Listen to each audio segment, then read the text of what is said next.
गले में पटका वटका डाला, अब इनको नींद आ गई। इतना बढ़िया पंखा, चूंकि इनकी कुर्सी भी पंखे के सामने डाली थी जहाँ बढ़िया पंखा था। अरे बढ़िया माइक, मंच पर शास्त्रीय संगीत बजता ही है, बढ़िया संगीत बज रहा। नींद आ गई। ऐसी नींद आई भाई साहब के 3 घंटे पूरे जब तक कथा चली गई तब तक ये समाधि में।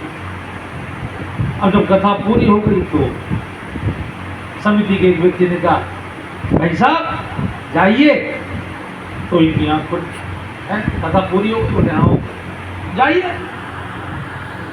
तो पत्नी जब घर आए तो पूछा पत्नी ने क्या सुनकर आए कथा में? बोले कथा बहुत अच्छी थी, इतना आनंद आया। अरे मुझे सुना क्या? बोले 3 शब्द सुने। कौन से? बोले आइए, बैठिए और जाइए, बस। मैंने सोचा कि भाई कैसा हमारा पति है, इतनी मुश्किल से तो कथा में गया और वो भी कह रहा है 3 ही शब्द सुने। अच्छा, पत्नी ने कहा कोई बात नहीं, ये तुम्हारे लिए मंत्र है, इनको जरा रटते रहना। अभी सो गई तो रात में नींद तो आनी नहीं थी, क्योंकि 3 घंटे जो आदमी दिन में सो लिया, रात में कैसे नींद आए? तो जाग रहे थे, तभी एक चोर इनके घर में कूदा। इन्हें नींद नहीं आ रही थी तो उठ के बैठे और इन्होंने बोला आइए। अब चोर घबरा गया, उन्होंने कहा लगता है देख लिया सेठ जी।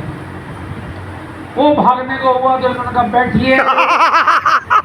अब तो कंफर्म हो गया उसको, इन्होंने पहचान लिया। इन्होंने पहचान लिया तो हाथ जोड़ के चरणों में पड़ गया, बाबूजी क्षमा कर दो, बाबूजी क्षमा कर दो। इन्होंने कहा जाइए, तुम्हारा काम। अब वो परेशान, उन्होंने कहा आप इंस्पेक्टर साहब को बता दोगे, वो हमारी कमर तोड़ देंगे मारते मारते। बाबूजी बताना मत।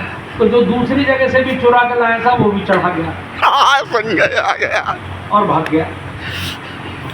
इन्होंने अपनी पत्नी को जगाया, बोले देवी कथा के मंत्रों में तो बहुत शक्ति है। पत्नी उठी, पूछा क्या हुआ? बोले ऐसे ऐसे चोर आया और सामान भी रख के चला गया। पत्नी ने कहा सच्ची कथा में से झूठे शब्द ले आए थे, उन्होंने घर में चोरी भी बचा ली और आपको भी बचा लिया और फायदा भी करा दिया। अगर सच्ची कथा में से सच्चे शब्द ले आते तो कितना और लाभ हो जाता। इसलिए गोपियों ने कहा 2014। अब देखिए मैं नहीं कह रहा हूँ, गंगा जी के ये गोपी गीत का 9वां श्लोक है।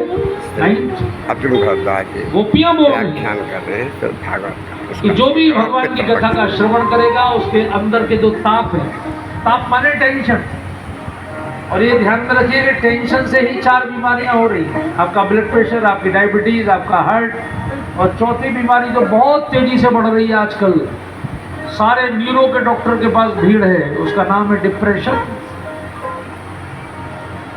ये चारों बीमारियां, इनका संबंध सीधे आपके माइंड से, आपके चिंतन से, आपके टेंशन से, इसलिए बोल रही है तब कथामृतम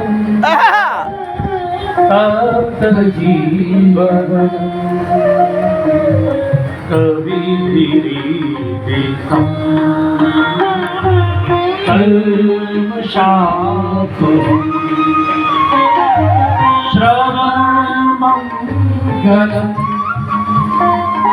श्रीमदाततम् भूरिका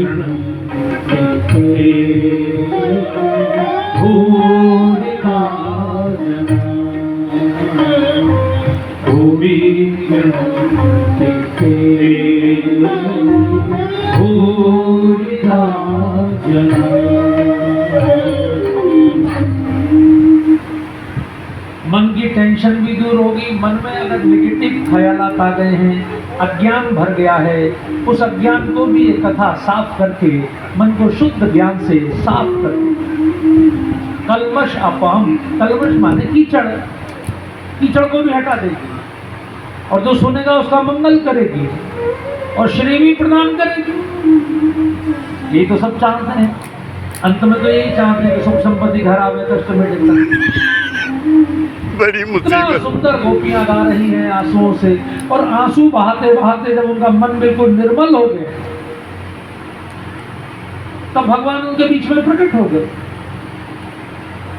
जैसे ही अहंकार समाप्त हुआ, ओंकार आ गया। आंसू आप जब बहाते हैं किसी की याद में, तो आपका अहंकार बिल्कुल जीरो पर आ जाता है। और जब अहंकार जीरो पर आ जाएगा तो भगवान आपको हीरो बना देंगे, ये पक्का। अच्छा बताइए, आप सबके घर में फ्रिज है कि नहीं? फ्रिज में नीचे जो सब्जियां रहती हैं वो ठंडी रहती हैं, दूध भी ताज़ा रहता है, मक्खन भी ताज़ा रहता है। फ्रिज जब से आई है तब से 2-2 दिन सब्जी भी चल जाती है, दाल भी चल जाती है, आटा मड़ के भी रख देते तो भी चल जाता है। लेकिन बर्फ तो नीचे नहीं जमता। बर्फ कहाँ जमता है? ऊपर फ्रीजर में। क्यों? क्योंकि उसका टेम्परेचर 0 डिग्री है। ध्यान रखिए, आप कथा सुनेंगे आपके मन को शांति मिलेगी, गंगा स्नान करेंगे शांति मिलेगी, आरती करेंगे शांति, जो भी करेंगे, लेकिन परमात्मा आपके लिए साकार होकर प्रकट नहीं होंगे। साकार होकर परमात्मा उसी के लिए प्रकट होते हैं जो अपने टेम्परेचर यानी अपने अहंकार को जीरो कर लेता है, उसी को भगवान हीरो बना देते हैं। और ध्यान में रखिए कि उनका कोई साइज नहीं, उनका कोई विशेष वो नहीं। जो आप चम्मच में पानी रखेंगे तो चम्मच जैसी बर्फ जमेगी, आप गिलास में रखेंगे तो गिलास जैसी, कटोरे में रखेंगे कटोरे जैसी, भगोने में रखेंगे भगोने जैसी। ऐसी परमात्मा भी जैसी आपको आवश्यकता होगी वैसा रूप धारण करें। बोले भक्तवत्सल भगवान की जय। तो जैसे गोपियों का अहंकार बिल्कुल जीरो पर आया, वैसे ही परमात्मा राधा रानी के साथ उनके मध्य में प्रकट हो गए। और फिर जो महाराज हुआ, फिर तो गोपियों का सारा दुख दूर हो गया। और फिर